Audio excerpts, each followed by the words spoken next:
शल्य शोधन के लिए भगवान आपको बनाने होते हैं 6 खाना। कितने खाने? 6। 6 खाना। हाँ 6। मैं सब करके दिखाता हूँ। 1 मिनट भगवान।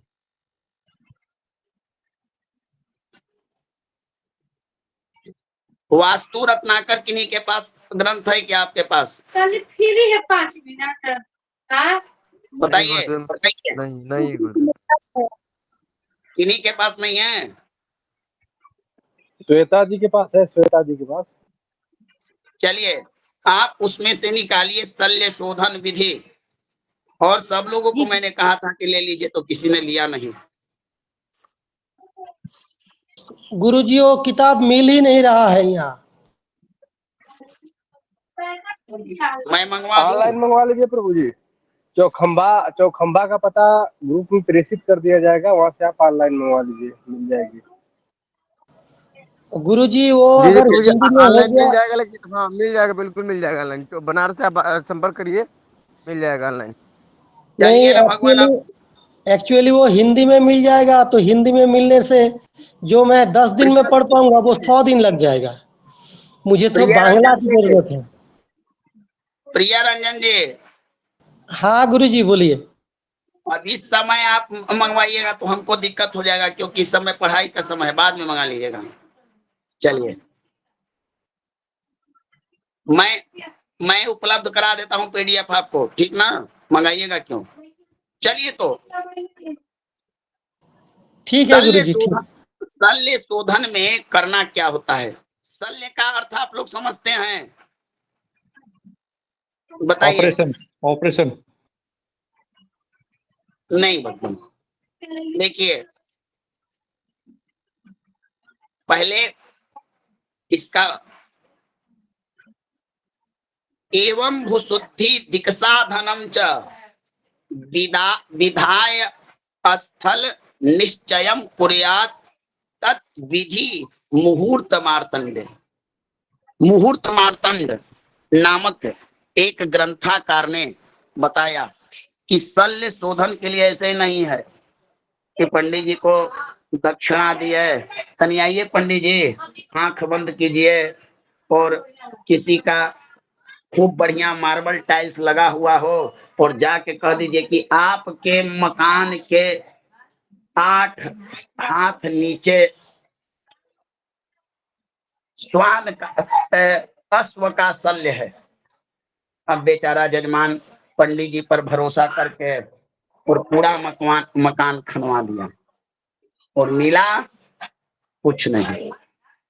ऐसे होते हैं ना? जी गुरुदेव, बिल्कुल बिल्कुल। ये शल्य शोधन कब करना चाहिए? इसके 2 तरीके हैं। भवन निर्माण से पहले, याद रखिएगा, कब? भवन निर्माण से पहले। अब तो पता चलेगा कि जिस भूमि में अगर शल्य होगा तो शल्य को हटाकर अगर भूमि शुद्ध कर देंगे, तभी तो हम अच्छा भवन बना सकते हैं। बताइए। एक बताइए आप लोग कि एक 5 मंजिला मकान बना हुआ है और उसके आधार को खोदना और एक खाली जमीन को खोदना, दोनों में बताइए सबसे सरल और सटीक कौन होगा? खाली जमीन खाली मकान हो गुरुदेव। 1 मिनट भगवान, क्या पूछो पूछो। मट्टी के काका पता चले। तो इसीलिए प्राचीन काल में किसी चीज को लोग तय करते थे। अब बताइए कि बना हुआ मकान, बना हुआ मकान में शल्य शोधन में परेशानी होगी कि नहीं होगी? बताइए। जी जी होगी। जी गुरुदेव, जी जी।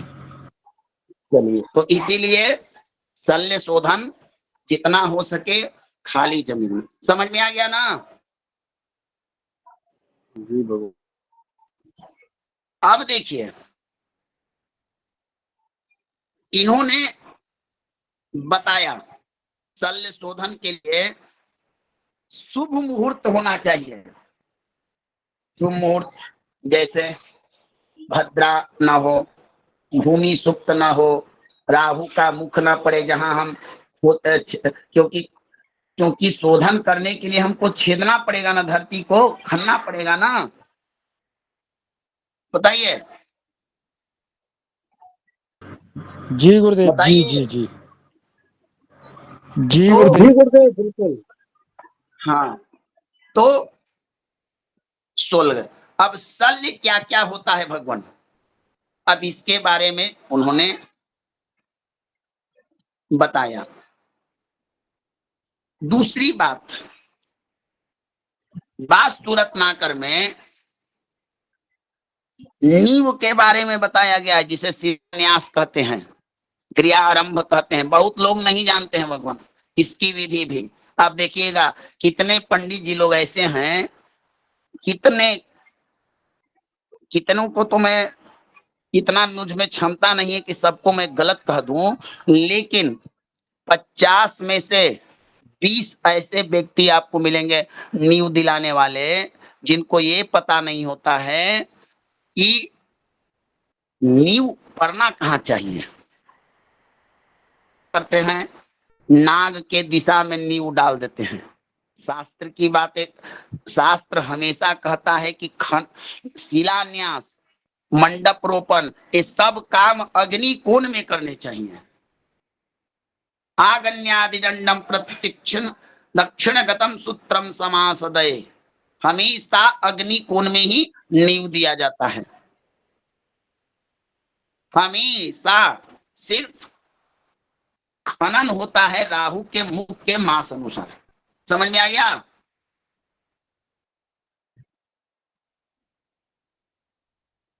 समझ में आ गया? गुरुजी बीच में सुनाई नहीं दिया, और एक बार जी जी दोहराइए। गुरुदेव, आग्नेय कोण में करना चाहिए, सुनाई दिया। जी जी।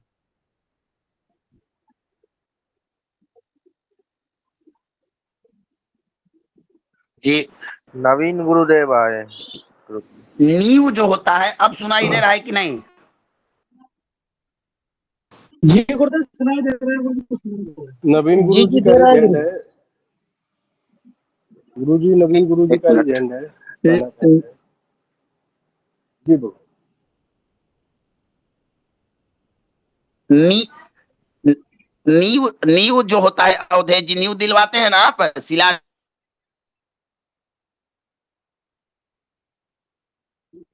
जी जी गुरुदेव, बिल्कुल बिल्कुल।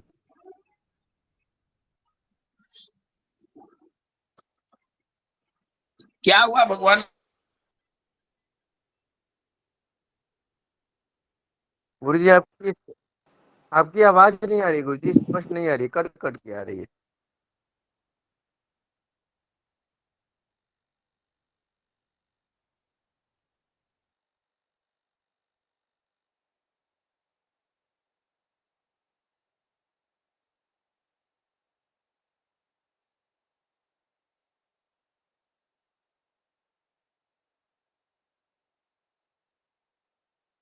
नवीन गुरुदेव प्रणाम।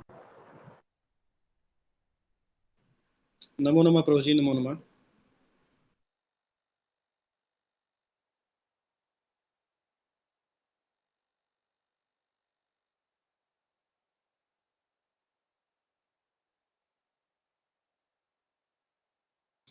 गुरुदेव कुछ बता रहे हैं, उसके बाद में फिर हम चर्चा करते हैं। यदि गुरुदेव आएंगे तो ठीक है। मैं एक बार कंफर्म। गुरु जी नमो क्या नमः। नमो नमः। गुरु जी मेरी एक एक मिनट में। परेशानी है जी, कर लीजिए आप जी काम, कोई बात नहीं। बोलिए बोलिए बोलिए, साक्षी जी बोलिए।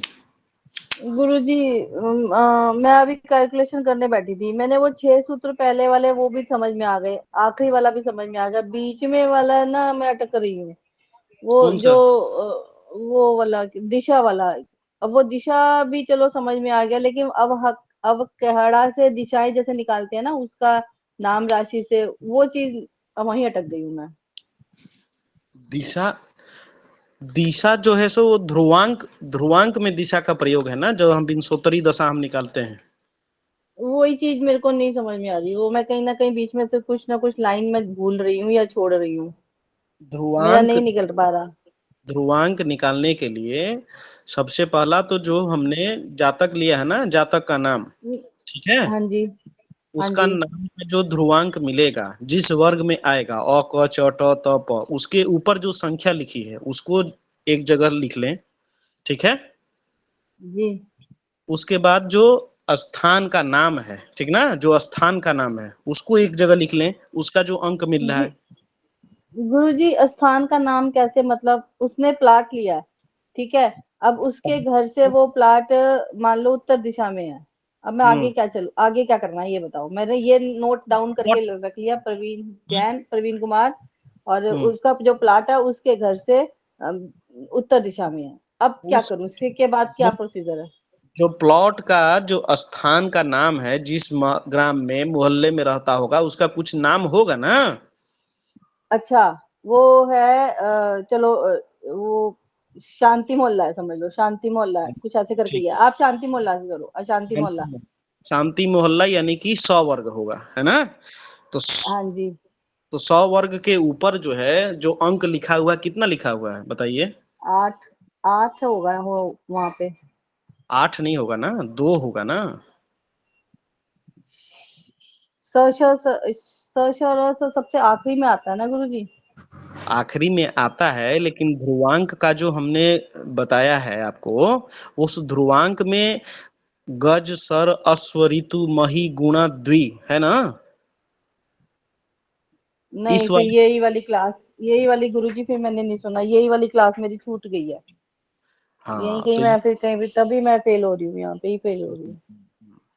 चल लिख लीजिए, जब मैं ये पुनः मुझे, पुनः रिपीट कर दे रहा हूँ, मैं आप इसको लिख लीजिए, और जो लोग आप नहीं ये लिखे हैं। समझिए, हाँ जी, आप ये समझिए कि प्रवीण कुमार है, उत्तर दिशा में उसका प्लाट है। अब उसके आगे बताओ, मैं लिखना शुरू करती हूँ।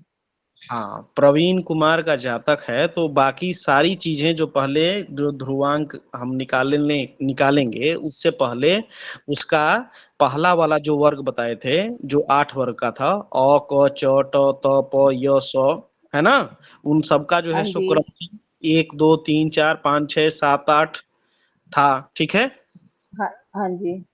प्रवीण कुमार का जातक है 100 में, तो प्रवीण का जो है सो वर्ग कितना हुआ, छठा ना, उसका संख्या कितना हाँ हुई, जी। इसका लाभ हानि छठी। निकालिए, 6 होगा साधक, और शांति मोहल्ला है, तो शांति मोहल्ला का जो है सो हो गया 8।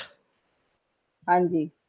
तो अब इससे जो है सो आपने बाकी सारी चीजें निकाली, स्ववर्गम दुगुनिम कृत्वा, लाभ हानि तो इससे निकल जाएगा 6 और 8 से, पहले 6 8 में 8 का भाग देंगे, फिर 8 6 में, मतलब 86 में भाग दीजिएगा, पहले 68 में फिर 86 में, 68 में हाँ जो जी। हाँ भाग जी। दीजिएगा लाभ प्राप्त होगा, 86 में जो भाग दीजिएगा उससे हानि प्राप्त होगी, ठीक है। जी। जी इसके जी बाद जी। में आप जो है सो मित्रता देख लीजिए यहाँ पे, प्रवीण का प्रवीण का जो राशि से है, ठीक है, उसके शायद बुध हैं, और शांति नगर का जो हाँ है सो जी। आराम शनि, शनि बुध में कैसा संबंध है। ठीक है जी, दोनों में मित्रता देखनी है, ठीक है, बुध वो हो गया, सही हो शांति गया नगर ना। शांति नगर का जो है सो अक्षर इत्यादि जोड़ लिया आपने, 100 3 9 ग र, 5 अंक हुआ ना। हाँ जी।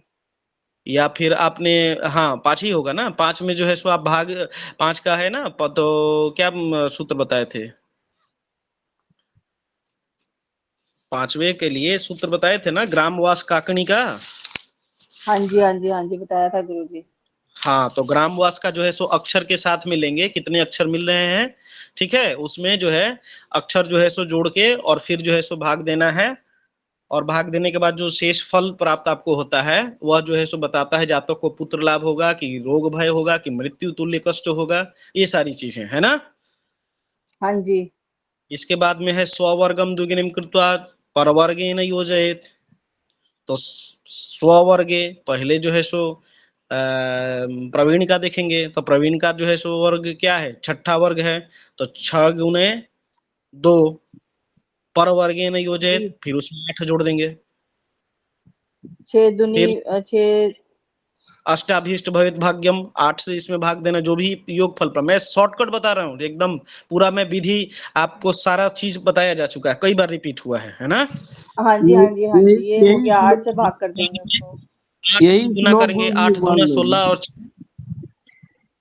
है श्लोक ना यही एक जी, बार बोलिए। लिखवा हाँ दीजिए जी। श्लोक। स्ववर्गं द्विगुणिं कृत्वा परवर्गेन योजयेत्, अष्टाभीष्ट भवेत भाग्यम। अब जो भी इसका जो है सो भागफल होगा वही जो है सो ऋणी भवेत। अब ये भोक्ता है, योक्ता है, क्या है मेरे को भी याद नहीं आ रहा इतना, ठीक है। ये स्ववर्ग, ग्रामवास काकड़ी निकल आएगी ना गुरु जी, ये ग्रामवास काकड़ी निकल के जाएगी। हाँ हाँ, तो ये जो है सो हाँ उसका जो है हाँ सो हाँ ऋण जी। ऋण का विचार होगा कि गृहेश ज्यादा ऋणी तो नहीं है। अगर गृहेश ज्यादा ऋणी है तो शुभ नहीं है, स्थान यदि ऋणी ठीक है है। तो कोई दिक्कत नहीं है, ठीक है, स्थान को हाँ ज्यादा जी, ऋण। ये भी, हाँ जी, ये भी निकाल लिया हमने। अब इसके बाद निकलता है ध्रुवांक। ध्रुवांक के लिए हमने बताया था गज सर ऋतु युग अश्व मही गुणा द्वि, यह जो है सो 8 हमारे वर्ग थे, ठीक ना। ठीक और है। इनमें जो है सो संख्याएं हमने लिखवाई है क्रम से, लिख लीजिए आप। गज पहले 8/4 का आप एक कॉलम बना लीजिए, ठीक है। ठीक है। ठीक है। एक तरफ 8 कॉलम आपके रहेंगे, 8 रो, हाँ जी। और 4 जो है सो इसके जो है सो 8, 8/4 का मतलब ऊपर से नीचे 4 रहेगा, बाएं से दाएं आपका 8 कॉलम रहेगा, ऐसे करके बना लीजिए हाँ आप। हाँ जी हाँ जी, ठीक है गुरु जी। अब इसमें जो है सो क्रम से सबसे ऊपर वाला जो है उसमें लिख लीजिए गज, फिर सर, गज सर ऋतु युग, गज सर ऋतु युग अश्व, गज सर ऋतु युग अश्व मही गुणा, फिर द्वि, गुणा गज सर सर ऋतु ऋतु युग युग अश्व, अश्व अश्व अश्व मही मही गुण गुण द्वि। द्वि। अब इसको याद करने का जो है सो अपना रख लीजिए अंक इसमें। बोलिए, कुछ कहना चाहते हैं हर्षुदत्त जी, शुक्ला जी, शुक्ला जी कुछ कहना चाहते हैं। वही जो श्लोक हमको पूरा नहीं आ रहा है, स्ववर्गे जुगड़ी के तो परवर्गे। योजयेत जी अगली लाइन। अष्टाभीष्ट भवेत भाग्यम। अष्टावृष्टि भवेद भाग्यम।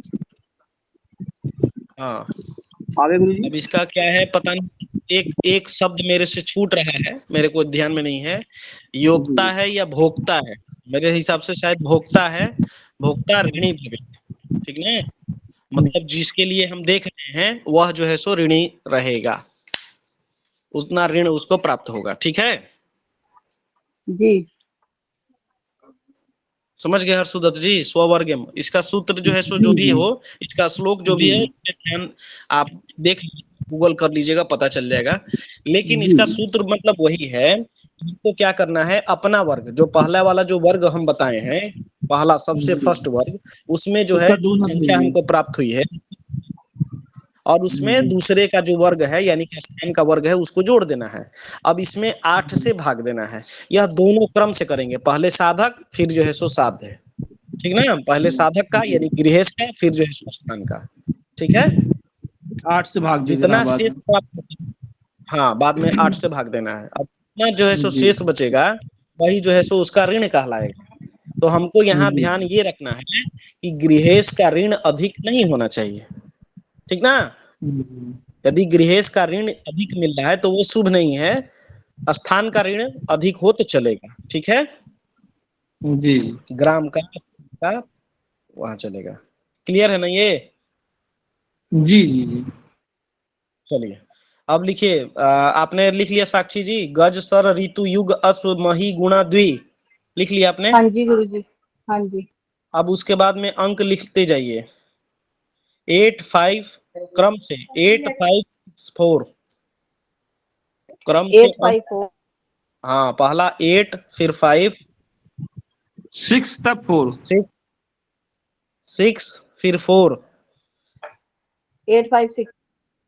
64 7132 71, 7132 हाँ ठीक है।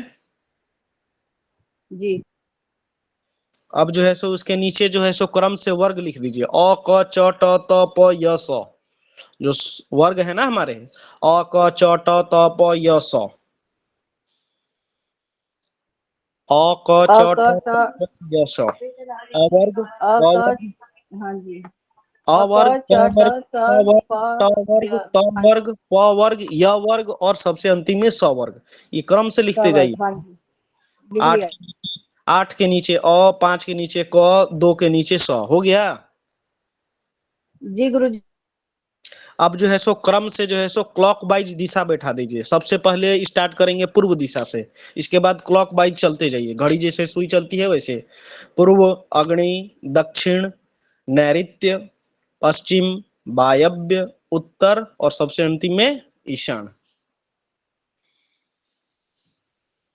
8 दिशाएं बिठानी है, ठीक है। हाँ, ये बैठ गए क्रम से क्लॉकवाइज, पूर्व, अग्नि, दक्षिण, नैऋत्य, पश्चिम, वायव्य, उत्तर और ईशान।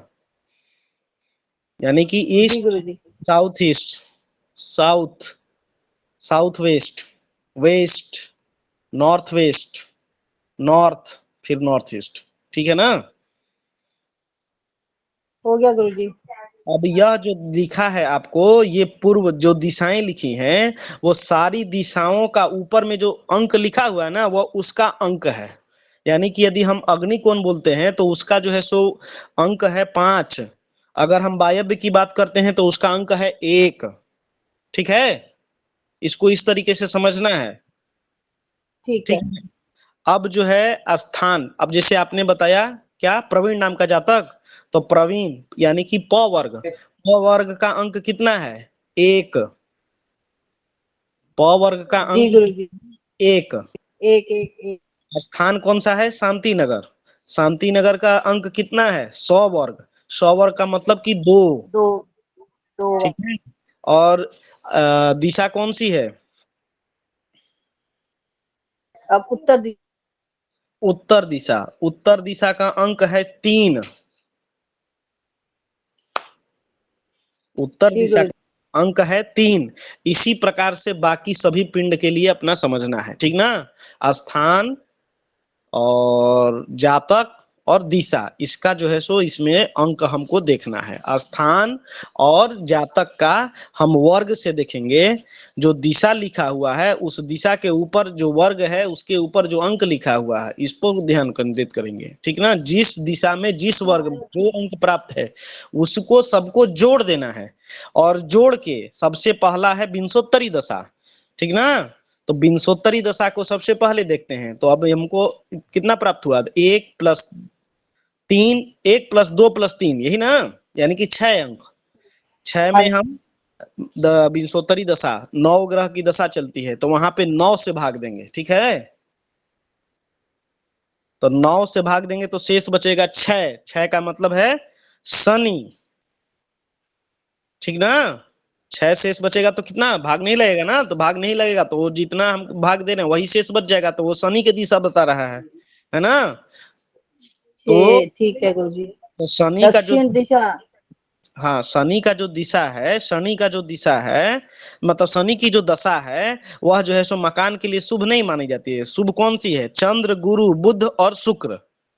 यानी कि हमको जब प्राप्त होता है शेष, ठीक ना, शेष यदि 2 प्राप्त हो जाए, शेष यदि 5 प्राप्त होता है, शेष यदि 7 प्राप्त हो जाए, शेष यदि 9 प्राप्त हो जाए, तो यही हम लोगों के लिए श्रेष्ठ माना गया है, चंद्र, गुरु, बुध और शुक्र। विंशोत्तरी दशा में शेष 2, शेष 5, शेष 7 और शेष 9 यही ग्राह्य है, ठीक ना। ठीक है समझ। गुरुजी। हाँ अब जी। उत्तरी दशा, अब हमको शनि की मतलब गुरुजी 2 5 7 9 आता तो हमारी अच्छी थी, लेकिन ये 6 आया तो ये उत्तर अच्छी दिशा नहीं, अच्छी नहीं रहेगी। नहीं नहीं, उत्तर अच्छा। दिशा अच्छी नहीं रहेगी, इसके लिए ये इसका पिंड नहीं बनेगा। फिर हम अगला जो है सो देखते हैं, अष्टोत्तरी दशा। अष्टोत्तरी दशा, अष्टोत्तरी यानी कि 108 वर्षों वाली। जी जी। तो 108 वर्षों वाली दशा का जो क्रम है उसमें जो है सिंपल सा लॉजिक है याद करने के लिए कि हम इसमें 8 से भाग देते हैं, ठीक है। और 8 से भाग देने के बाद यदि शेष हमको 2, 4, 6, 8 प्राप्त हो तो ग्राह्य है, ठीक है। विषम संख्या यदि प्राप्त होती है तो वह जो है सो शुभ नहीं है। 1, 3, 5, 7, 9 ग्राह्य नहीं है। 1, 3, 5, 7 ग्राह्य नहीं है। 2, 4, 6, 8 ग्राह्य है, ठीक है। तो हाँ जी, तो गुरुजी इसमें तो फिर वो 6 ही बचा, तो फिर तो ग्राही हो गया। हाँ तो ग्राह्य हो गया, इसीलिए हम क्योंकि हम बिंसोत्तरी क्योंकि इसमें अभी तो 6 आया है, 6 को हम 8 से ही भाग करेंगे तो 6 का वापस 6 ही आ मतलब, जाएगा। हाँ 6 का मतलब कि गुरु की दशा, ठीक ना। यहाँ पर हमको गुरु हाँ की जी, दशा, हाँ जी, ठीक ना। हाँ जी, हाँ जी, हाँ जी, ठीक है। तो यही जो है सो इसका जो है सो ध्रुवांक जो है सो कहा गया है बिंसोत्तरी दशा निकालने का, अब ठीक है। इसके आगे गुरुजी फिर निकल आया, अब ये सब समझ में आ गया। अब ग्राम, अब हम इसमें हम अभी मतलब ये भूमि पे हम मकान बना सकते हैं, ये मतलब हुआ इसका। हाँ इस भूमि पर मकान बना सकते हैं। इसके बाद जो है अच्छा अच्छा। अपना मनोकल्पित नक्षत्र लीजिए, आय लीजिए, और इस पे सारा जो है सो आप सारी चीजों को जितना मैं बताया हूँ उसको लगाइए। समझ में आएगा बात को? अब हमने जो मनोकल्पित नक्षत्र लेना है उसका तो चार्ट आपने दिया हुआ है, वो तो प्रवीण के नाम से एक, जैसे प से है नाम, तो इसका जो नक्षत्र इसके इसके नाम से जो नक्षत्र बनेगा उससे हम्म, मैचिंग का हमने नक्षत्र लेना है, मनोकल्पित नक्षत्र। ऐसे ही हाँ करना है ना गुरुजी? बिल्कुल बिल्कुल बिल्कुल, ठीक है, ठीक है। अब मैं इसके आगे करके देखूंगी, फिर आपको बताती हूँ। ठीक है। अब हम लोग बात करते हैं शल्य पर। आज हम लोग का बात करना था शल्य पर, ठीक है। शल्य होता क्या है आज सिर्फ हम लोग परिचय देंगे। किसी भी भूमि पे सबसे पहला तो शल्य होना नहीं चाहिए। सबसे पहला है कि किसी भी भूखंड पे हमारा शल्य होना नहीं चाहिए, ठीक है। शल्य यदि होता है तो वह शल्य जो है शुभ नहीं होता है। जी प्रिय रंजन जी बोलिए भगवान। हाँ गुरुजी, कल आपने बताए थे कि ऋण और अंश इन दोनों के बारे में आप बताएंगे। 8 ऋण क्या क्या है, उनमें से शुभ क्या है, और अंश कल इस कल 9 अंश। ठीक है। हाँ हाँ कल कल कल इसके बारे में डेफिनेटली मैं बताऊंगा कि ऋण और अंश क्या है, ठीक है ना। कल डेफिनेटली अच्छा बताऊंगा। ठीक है गुरुजी। आप अध्ययन नहीं कर पाया इसके बाद में उसके कुछ क्वेश्चन आएंगे तो मैं आपकी उसके ओरिज को जो है सो दूर नहीं कर पाऊंगा, इसलिए कल इसके बारे में मैं चर्चा करूंगा। आज थोड़ा शल्य के बारे में हम लोग चर्चा करेंगे, फिर कल शल्य और ये आपका अंश और ऋण के बारे में हम लोग चर्चा करेंगे, ठीक है ना। ठीक चलो, है गुरुजी, ठीक है। शल्य होता क्या है? शल्य जो है यह भी एक तरीके का अवरोध है मकान में। यदि हमने इसका भली भांति से इसका चिंतन यदि नहीं करते हैं, चिंतन मतलब मकान हमने ले लिया, मान के चलिए कि पिंड बन गया, सब कुछ हो गया, लेकिन अगर उस भूखंड में आपको शल्य प्राप्त होता है तो वह जो है आपको पीड़ा देने वाला होता है, ठीक ना। वह जो है आपको किसी न किसी प्रकार से यह कष्ट देगा, ठीक है। किसी न किसी प्रकार से आपको बाधा देगा, ठीक है। किसी न किसी प्रकार से आपकी उन्नति को रोकेगा। मकान जो है सो अच्छा नहीं होगा, ठीक है। कई लोग आके जो वास्तुविद हैं हर बार किसी न किसी प्रकार का दोष बताएंगे, ठीक है। तो शल्य जो है असल में होता क्या है, जो भूमि के अंदर में अवरोध, ठीक ना। अवरोध, शल्य मतलब वैसे यदि हम शाब्दिक अर्थ पर बात करें तो शल्य मतलब हड्डी है ना। शल्य का मतलब कि हड्डी, ठीक है। किसी प्रकार का, और यदि हम इस पर डीपली यदि जाएं तो यह एक तरीके का ऑपरेशन होता है, ठीक ना। एक तरीके का ऑपरेशन होता है, ऑपरेशन जैसे होता है ना शल्य क्रिया, तो कहीं ना कहीं इसमें जो है हमारा अपने भूखंड को सुधारने के लिए वही शल्य शोधन है। ये एक ऐसा ऑपरेशन, एक ऐसी क्रिया जिससे हम भूखंड में किसी भी प्रकार के अवरोध को रोक सकें। वह क्या क्या अवरोध हो सकता है? एक तो हड्डी के रूप में सभी लोग जानते हैं कि शल्य मतलब हड्डी। हड्डी के अलावा भी यह जो है भूखंड के में, ठीक ना, लोहा के रूप में, कोयला के रूप में, बाल के रूप में, अधजली लकड़ी के रूप में, ठीक ना, भूसा के रूप में, किसी भी जीव जंतु के आंख, दांत, नाखून, इन सब के रूप में भी जो है वह शल्य हो सकता है। लकड़ी, भूसा, इन सब के रूप में भी हो सकता है, ठीक ना। तो इनको हमारे भूखंड में रहना नहीं चाहिए, है कि नहीं। लेकिन अब अगर हम भौतिक दृष्टि से देखें तो इन चीजों का आप पता लगा सकते हैं कोई भी भूखंड देख के? बोलिए, कुछ ना कुछ तो सूत्र होगा ना इसका, तभी तो इसके अंदर में निकाल सकते हैं। बोलिए, बताए अरुण जी, किसी भूखंड पर आप चले गए तो वहां बता सकते हैं कि यहाँ पर बिना आपके किसी प्रकार के विचार के एक नहीं भूखंड पैदा कर दिया नहीं जाए, नहीं नहीं भगवान, नहीं बता सकते हैं। कोई कोई ना आप कोई बता इसका सकते सूत्र हैं होगा कि उस तभी बता भूखंड सकते में हैं। शल्य कौन सा शल्य है, कहाँ है, कितने दूर पर है? बोलिए। नहीं बता सकते, नहीं बता सकते हैं, बिना भौतिक कोई दृष्टि सूत्र से जब तो तक कोई नहीं नहीं होगा देख भगवान सकता, नहीं बता सकता। क्योंकि जो चीजें आपको दृश्य होती हैं, परिलक्षित होती हैं, वो कोई भी देख के बता देगा। आकार आप देख के बता जी सकते जी हैं कि भूखंड का आकार जो है सो टेपर है, त्रिकोणाकार है, जी जी। व्यजनाकार है। अंदर लेकिन क्या हो तो हम नहीं बता सकते हैं। हाँ, तो इन सब के लिए कुछ हमारे वास्तुविदों ने कुछ चक्रों के बारे में बताया। उस चक्र को यदि हम जान लेते हैं, ठीक ना, और अपने गृहेश को, ठीक ना, अपने गृहेश इत्यादि को हम थोड़ा सा समझ लें, कुछ भौतिक यदि हमारे अंदर में ज्ञान इत्यादि आ जाए तो हम जो है इन चीजों को जान सकते हैं। ठीक है, बात समझ में आ रही है? सिर्फ जो है जी जी हड्डी, भगवान। हड्डी होना ही भूखंड में शल्य का मतलब सिर्फ हड्डी होना नहीं है, ठीक ना।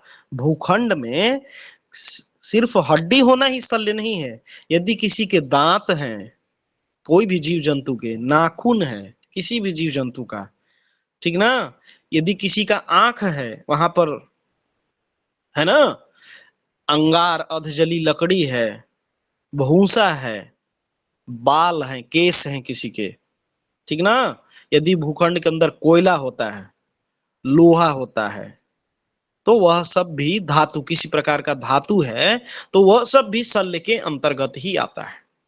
ठीक है। कोयला कैसे बनता है आप सभी को मालूम है? कई हजार वर्षों तक जब जीव जंतु इत्यादि हमारे भूखंड इत्यादि में समाहित हो जाते हैं, लकड़ी इत्यादि उसके अंदर में चली जाती है।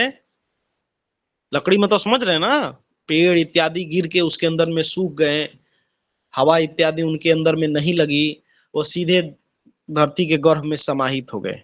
तो वही सारे जो अवशिष्ट उनके बचते हैं भूमि से क्रिया इत्यादि करने के पश्चात, वही कोयला इत्यादि के रूप में आते हैं। ठीक ना। हमने तो 8वीं 9वीं की कक्षा में इन सब के बारे में थोड़ा चर्चा पढ़ा था, वही चीज जो है सो आपको बता रहे हैं। ठीक है, तो ये सारे हमारे शल्य के रूप में आते हैं। कोयला नहीं होना चाहिए। कोयला वैसे भी दृश्य में काला होता है। बोलिए, अब काला का मतलब अच्छा नहीं ना, शुभ नहीं ना मानते हैं? बोलिए, आप पूजन में, गृह प्रवेश में या किसी मांगलिक उत्सव में यदि काला चीज आपको दिखा दिया जाए तो वो शुभ है? बोलिए। बिल्कुल नहीं गुरुजी। तो इसीलिए इन सबको भी हमने अपने शास्त्रों में, हमारे शास्त्रकारों ने बताया कि ये सारी चीजें जो है हमारा शास्त्र सम्मत शुभ जो है सो इसको नहीं कहेंगे। ठीक है।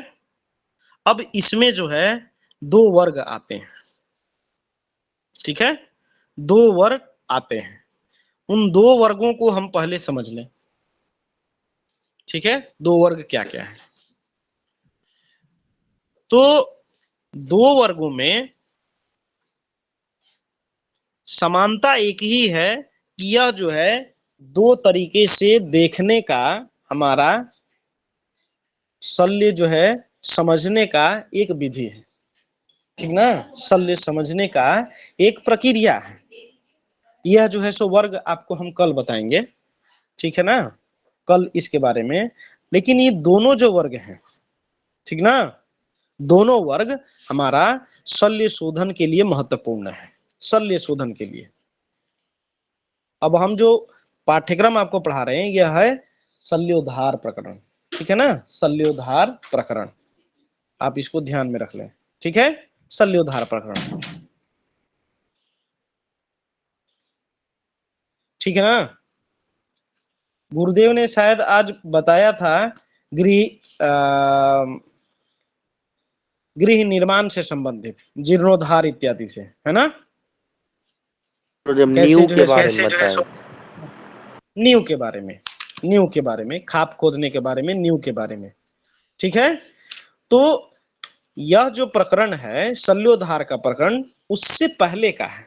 देखिए एक सिस्टम होता है, सिस्टम क्या होता है, कोई भूखंड लेते हैं, ठीक ना, कोई भूखंड लेते हैं, तो यह जो घर बनाने की प्रक्रिया है, इस घर बनाने की प्रक्रिया से पूर्व हम भूमि का हर प्रकार से शोधन कर लेते हैं। शोधन का मतलब है कि जो भूखंड हम लेने के लिए जा रहे हैं किसी उसमें किसी प्रकार का आकार इत्यादि का भेद ना हो, ठीक है, उसकी ऊंचता नीचता, ऊंचता मतलब समझ रहे हैं, उस भूखंड की जो ढलान है वह जो है हमारे लिए अनुकूल हो।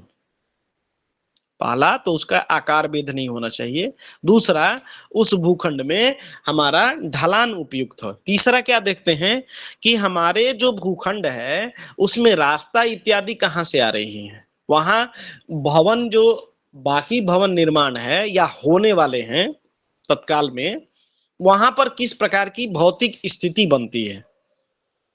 उसके बाद हम उस पर वेद के बारे में चर्चा करते हैं, वेद विधि और वास्तु का ध्यान रखते हैं, है कि नहीं। इन सभी चीजों को जो है ये सब कुछ आंखों से दिखने वाली चीजें हैं, है कि नहीं, बोलिए, ये सब कुछ आंखों से दिख जाती है। अब इसमें जो हमको आंखों को सुकून दे, जिस भूखंड पे चलने पे हमको आनंद महसूस हो, वहां की मिट्टी को थोड़ा सा जांच परख लेते हैं, जांच परखते हैं मतलब मिट्टी उपजाऊ है कि नहीं उपजाऊ है, उसके अंदर में जल इत्यादि हम जब खोदते हैं तो खोदने के बाद में चीजें कुछ दिखती हैं कि नहीं, बोलिए, पत्थर निकल रहा है कि कोयला निकल रहा है कि बाल निकल रहा है, फिर उसमें जल डालते हैं हम लोग, जल से डाल के देखते हैं कि पानी कैसा है, ठीक है, बोलिए, सूख तो नहीं रहा है, उसके अंदर दरारें, ये सारी चीजें देखते हैं। वहां से कुछ जमीन से कुछ जो है सो ले आते हैं हम लोग मिट्टी, और मिट्टी को लेके देखते हैं कि कितनी उपजाऊ है, बीज इत्यादि डाल के, या फिर वहां की मिट्टी को लेके आते हैं अपने घर में जहां पर हम रह रहे हैं, वहां पर बीज इत्यादि डाल दिए, 7 प्रकार के अनाज इत्यादि कुछ भी जो है सो डाल के हमने चेक किया कि यहाँ भूमि की उपजाऊ भूमि सबसे उपयुक्त होती है, ठीक है। अब उस भूमि को हमने टेस्ट किया, उसका स्वाद कैसा है कि नहीं, उसका रंग कैसा है, तो ये सारी चीजें तो भौतिक रूप से हमको दृश्य होने वाली है ना, बोलिए, रंग रूप स्वाद गंध, बोलिए। जी जी गुरुदेव। अब जब भूखंड के अंदर हम जाते हैं, भूखंड के अंदर जब हम जाते हैं तब यह जो है हमारा गृह निर्माण से पहले, पिंड निर्माण से पहले हम जो है शल्योद्धार का प्रकरण समझना चाहिए हमको। शल्योद्धार का प्रकरण इसलिए है कि अगर आपके भूखंड में नॉर्मली लोग कितना जमीन को जो है सो 3 फीट 4 फीट 5 फीट 6 फीट तक खोदते हैं कि नहीं, और खोदने में इसमें नींव इत्यादि जो है सो हम लोग डाल के फाउंडेशन वगैरह मकान बनाना स्टार्ट कर देते हैं, ठीक है। लेकिन हो सकता है कि जहां हमारे पिल्लर बन रहे हो या जहां पर हमारा भूखंड या किसी प्रकार का निर्माण हो रहा है, उस मकान में किसी न किसी प्रकार का हो सकता है कि शल्य हो, हड्डी हो, कोयला हो सकता है। वो कितने नीचे है वह तो हमको थोड़ा सा यदि शोधन कर लेंगे तो एग्जैक्ट हमारा पता चल जाएगा। बोलिए, बताएं भगवान। जी गुरुदेव। तो इसी के लिए 2 चक्र हम कल आपको बताएंगे और इन चक्रों से आप जानेंगे कि किस दिशा में कितना नीचे, किस दिशा में कितना नीचे, जमीन के कितने नीचे जो है आपको वो शल्य प्राप्त होगा, जिससे आप उस दिशा का वास्तु जो है समाप्त, दोष जो है सो समाप्त कर सकते हैं। कल 2 हम वर्ग बताएंगे, है ना, कल इस पर चर्चा करेंगे, ठीक है ना प्रिय रंजन जी? जी गुरुदेव, जी गुरुदेव, जी गुरुदेव। कल जो है 2 जो वर्ग हैं इन पर हम लोग चर्चा करेंगे और इनसे जानेंगे कि यह हमारे भूखंड के बारे में क्या बता रहे हैं, ठीक है? और आप लोग सभी से आग्रह है कि मैंने पहले भी आग्रह किया था, अब यदि आप लोग यदि अभ्यास नहीं करेंगे तो मैं होमवर्क के रूप में आपके प्रैक्टिकल की कक्षा जो है सो अभी आरंभ कर देता हूं, ठीक ना?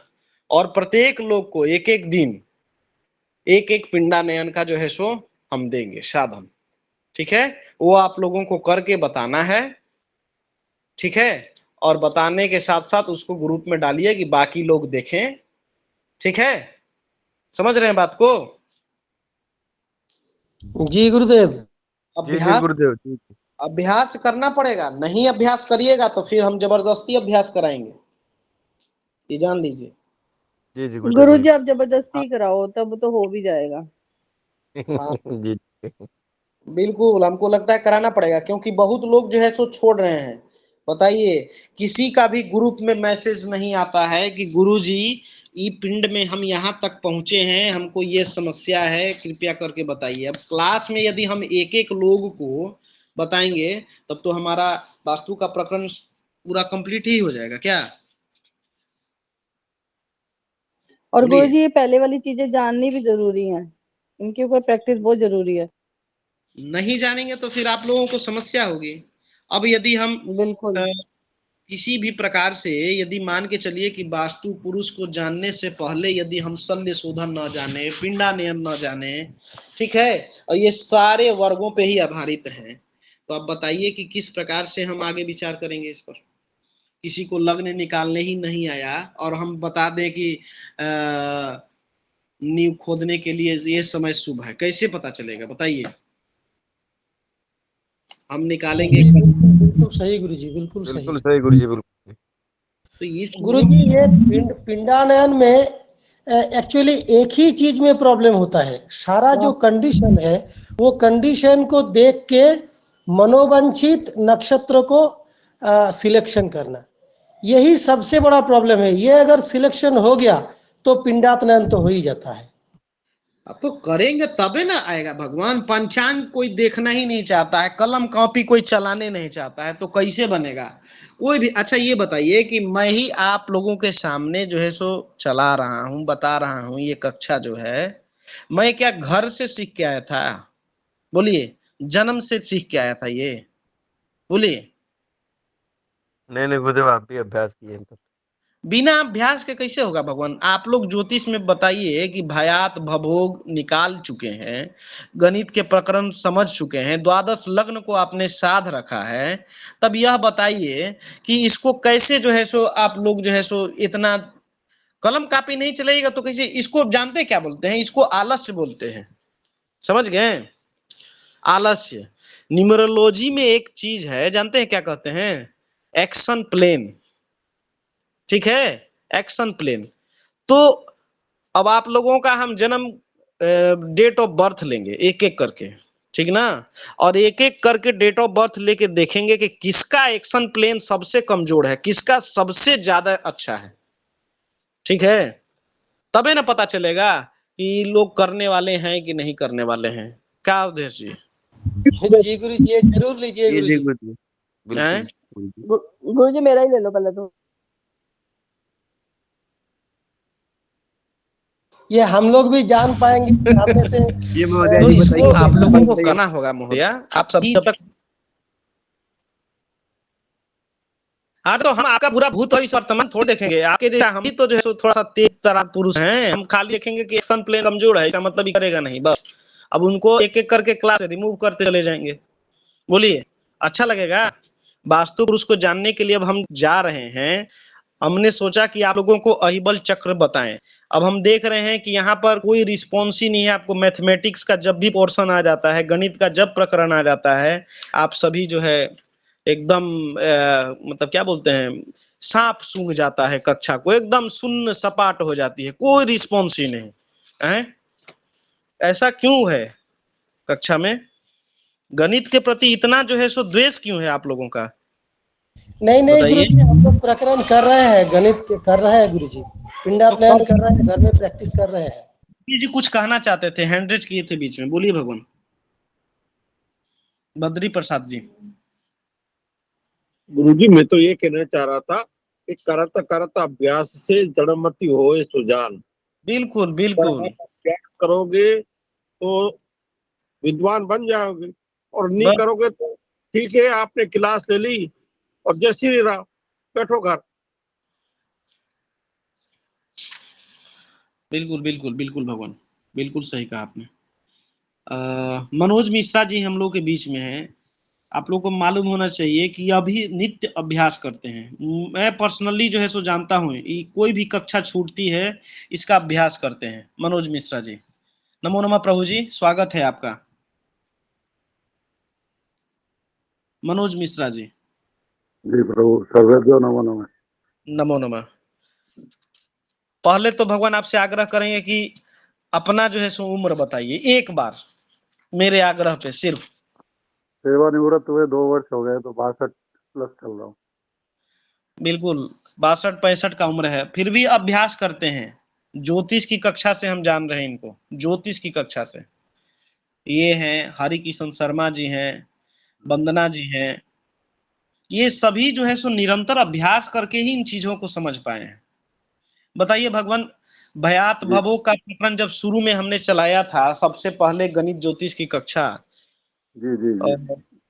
तो किस प्रकार से आप अभ्यास करते थे? एक बार इन लोगों के बीच में रखिए, फिर जो है सो हम लोग आगे चर्चा करते हैं। एक बार में तो बिल्कुल ही समझ में नहीं आया था, फिर उसके बाद एक आध बार और करा, जब बैठ गया था, फिर अभी ठीक हो गया। अभ्यास से थोड़ा अच्छा इम्प्रूवमेंट हो। हम तो ऐसे विद्यार्थी, कम से कम अब विद्यार्थी तो नहीं कहेंगे आप सभी को, बहुत वरिष्ठ जन हैं, सब सहभागी कहेंगे। आप लोग ऐसे निरंतर अभ्यास करके इतना परिपक्व हो जाइए कि कोई हमसे एक व्यक्ति कहते कि गुरुजी पंचांग दीजिए, नाम दीजिए, बताइए किसका पिंडानियन क्या निकालना है, तुरंत आपको 1 घंटे में करके देते हैं। ऐसे विद्यार्थी चाहिए, ठीक है। ये चीजें, एक चीज और बता दूं आपको, ये क्यों जो है सो नहीं प्रचलन में है। पिंड नयन अब आजकल कोई करता नहीं है, लेकिन हमारे शास्त्रों में ये चीजें वर्णित है। आप अपने अगली जनरेशन को कैसे कैरी फॉरवर्ड कैसे करिएगा, ज्ञान को कैसे ट्रांसफर करिएगा? ज्ञान को तो ट्रांसफर करने का वही है, श्रुति स्मृति या पुराणों। किताब भी आजकल जो है सो इसमें भी भ्रांति आ गई हैं, पुस्तकों में भी। धीरे धीरे कई सारी पुस्तकें बंद हो जाएंगी, उसका पब्लिकेशन नहीं होगा, हैं। ये चीजें जो है सो आगे जाएंगी नहीं। बहुत सारी पौराणिक ग्रंथें हैं जो हमारे पास में उपलब्ध नहीं है। अगर किसी एक आध दो आदमी के पास में है, तो वो किसी को बहुत ज्यादा उसको लगा जरूरी, तभी वो उसको उस ज्ञान को आगे देना चाहता है। नहीं तो आपको पुस्तकों में भी कई चीजें अब प्राप्त नहीं होने वाली हैं। आगे आने वाले 10, 20, 50 साल के बाद में आप सभी यंग जनरेशन के जितने भी लोग हैं, आप देखिएगा कि हमने ये चीजें पढ़ी थी, आज ये मिलती नहीं है। बोलिए। जी गुरुदेव, बिल्कुल नहीं मिलती है यार, टाइम पे तो है ही नहीं शायद। तब तो इन सारी पुस्तकों की इतनी क्लिष्ट होती है कि समझ में ही नहीं आता, बिना गुरु के ज्ञान नहीं आएगा। हाँ बिल्कुल, ये भी बात सत्य है। बिल्कुल बिल्कुल सत्य, गुरु के बिना ज्ञान तो आता ही नहीं है, चाहे अपने आप में कितना अभ्यास कर ले। पुस्तक है भी अगर किसी के पास, तो वही ना मैं बोला, जिसके पास में है उसके पास में उसका यूटिलाइजेशन नहीं है। जो यूटिलाइज कर सकता है उसको मालूम ही नहीं है कि वो चीज मिलेगी कहाँ पे, है ना। तो इसलिए इन चीजों को अपडेटेड चीजें हैं, लेकिन अगली पीढ़ी तक आपको पहुंचाना है इसको, ठीक ना। तो उनके लिए भी कम से कम इसको करिए, ठीक है ना। तो कल जो है अंशानयन और क्या बताया आपने प्रिय रंजन जी? हाँ गुरु जी, ऋण और अंश। ऋण और अंश बताएंगे, ठीक है। देखिए ऋण के बारे में तो सीधा सब चीजें समझ जाइए। ऋण जितना कम हो, 8 से हमको भाग देना है, आप इतना समझिए। ऋण के बारे में 8 से हमको भाग देना है, ठीक है।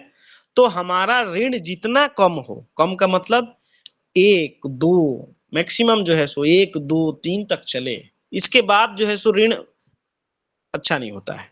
4 मतलब आधा ही हो गया, 5 6 7 8, ऋण जितना कम हो उतना शुभ है। ऋण के बारे में सिर्फ इतना लीजिए। अंशानयन के बारे में है तो थोड़ा इसके बारे में हम कल चर्चा करेंगे विस्तार से। ऋण के बारे में इतना समझिए कि ऋण जितना कम हो उतना ठीक है, समझे ना। जैसे हमने बताया था ना कि गृह ऋण कम होना चाहिए, इसे ही ऋण के। गुरु जी, काल की प्रकरण में से एक क्वेश्चन पूछे? हाँ बोलिए। कल जो 9 चीज आप बताए थे उनमें से एक है तिथि। तो तिथि, सोचिए कि मुख्य पिंड के साथ 8 को गुना किया, 15 भाग दिया, तो इसमें 0 आ गया। तो 0 तो 15 आ गया। तभी 15 अगर आ गया तो इसका रिजल्ट क्या होने वाला है? 15 रिजल्ट आ गया तो आपका जो है सो पूर्णिमा तिथि आएगी। 0 आ जाए तो वह जो है सो आपकी अमावस्या तिथि हो जाएगी। अच्छा, तो अमावस्या अगर आ गया, 0 आ गया तो अमावस्या बराबर ही है ना, मतलब या 0 आ जाए तो बराबर ही अमावस्या ये पूर्णिमा होगा। अच्छा, 15 में पूर्णिमा और 0 में अमावस्या। हाँ मतलब 15 या 0 जो भी आए, इसमें पूर्णिमा या अमावस्या तिथि आएगी। अब इसके बारे में थोड़ा सा चर्चा हम बताएंगे। बिल्कुल हम ये चीज समझ रहे थे, कंफ्यूजन वाली चीज है। अमावस्या आएगी, उसको अमावस्या लेंगे या फिर उसको जो है सो पूर्णिमा लेंगे, ठीक है। इसके बारे में बताएंगे। कंफ्यूजन मतलब किसको पकड़े, कौन सा चीज सही रहेगा? बताएंगे कल इसको बताएंगे, ठीक है। 3 चीजें हैं आपकी, अंशानयन, ऋण के बारे में तो आज बता ही दिया हमने। अब अमावस्या है, तिथि यदि प्राप्त हो जाए या पूर्णिमा तिथि प्राप्त हो जाए तो इसका क्या फल होगा, ठीक है। और शल्योद्धार का प्रकरण, ये 3 चीजें जो है हमको समझनी है कि नहीं? चलिए बताएंगे कल इसके बारे में और चर्चाएं करेंगे हम लोग। आज के प्रकरण से कुछ प्रश्न है तो आप बताइए। आज के प्रकरण से यदि कुछ प्रश्न है तो बताइए। कुछ नहीं तो समापन करते हैं हम लोग कक्षा का, क्या? जी गुरुदेव। चलिए, ओम पूर्णमिदं पूर्णात् पूर्णमुदच्यते पूर्णस्य पूर्णमायाय पूर्णमेवावशिष्यते। ओम शांति शांति शांति। सर्वेभ्यो नमो नमः। सभी को यथायोग्य अभिवादन, सभी को धन्यवाद। नमो नमः गुरुदेव, सभी को प्रणाम। प्रणाम। शुभ रात्रि। शुभ रात्रि।